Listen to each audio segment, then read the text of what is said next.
The story of the United States Constitution is a fascinating journey of political innovation, debate, and compromise.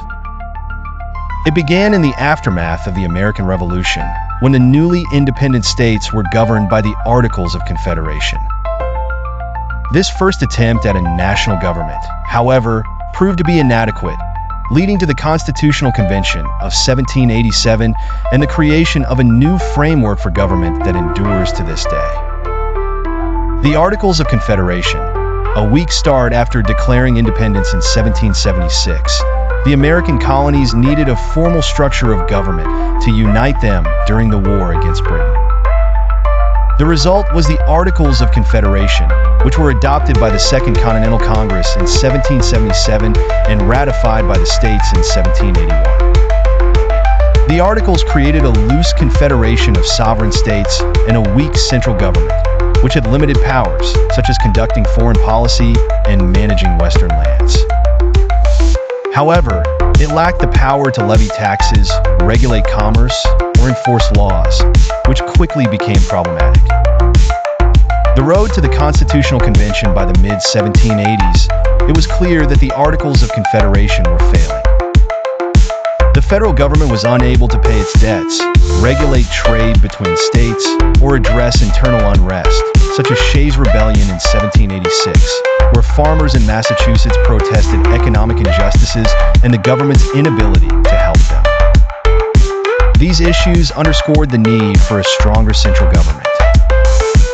In response, a convention was called in Philadelphia in 1787 to revise the Articles of Confederation. However, it quickly became apparent that simply amending the Articles would not suffice. Instead, the delegates decided to create an entirely new constitution. The Constitutional Convention of 1787, the Constitutional Convention, convened in Philadelphia on May 25, 1787. 55 delegates from 12 states, Rhode Island refused to participate, attended, including many prominent figures of the time. George Washington, who had gained immense respect as the commander-in-chief of the Continental Army, was unanimously elected president of the convention. James Madison, often called the father of the Constitution, played a crucial role in shaping the document and contributed many of its key ideas. One of the major challenges facing the delegates was balancing the interests of large and small states. The Virginia Plan, proposed by Madison, favored large states by suggesting a bicameral legislature with representation based on population. In contrast, the New Jersey Plan, proposed by William Paterson, favored small states by suggesting a unicameral legislature with equal representation for each state. The solution was the Connecticut Compromise, or the Great Compromise, proposed by Roger Sherman. It established a bicameral legislature with a House of Representatives, where representation was based on population, and a Senate, where each state had 2 senators, regardless of size. Another contentious issue was slavery. Southern states wanted slaves to be counted as part of their population to increase their representation in the House, while northern states opposed this. The compromise was the 3/5 compromise, which counted each enslaved person as 3/5 of a person for both representation and taxation purposes. Ratification and the Bill of Rights, the Constitution, was completed and signed by 39 of the 55 delegates on September 17, 1787. However, it still needed to be ratified by at least 9 of the 13 states to become law. This led to intense debates between Federalists, who supported the new Constitution, and Anti-Federalists, who feared it gave too much power to the central government and lacked protections for individual rights.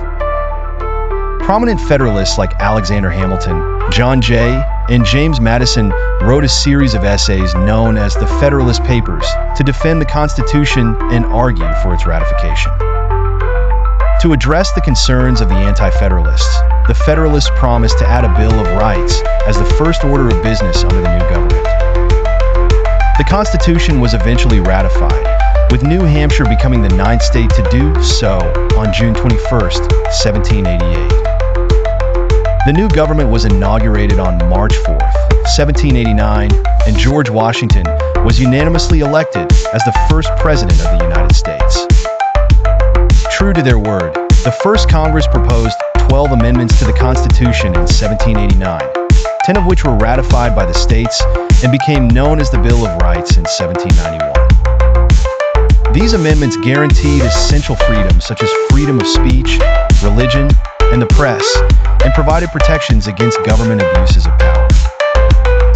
The legacy of the Constitution, the U.S. Constitution, established a federal system of government with a separation of powers among three branches: the legislative, Congress; the executive, the president; and the judicial, the courts.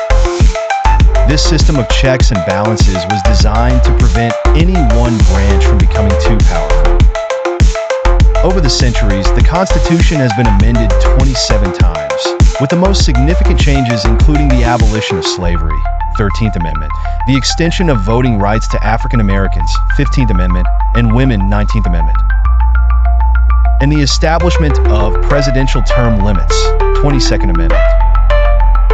Today, the Constitution remains the supreme law of the United States and a model of democratic governance worldwide. Its ability to adapt to changing times while maintaining its core principles of liberty, justice, and the rule of law is a testament to the foresight of the Founding Fathers and the enduring strength of the American experiment in self-government.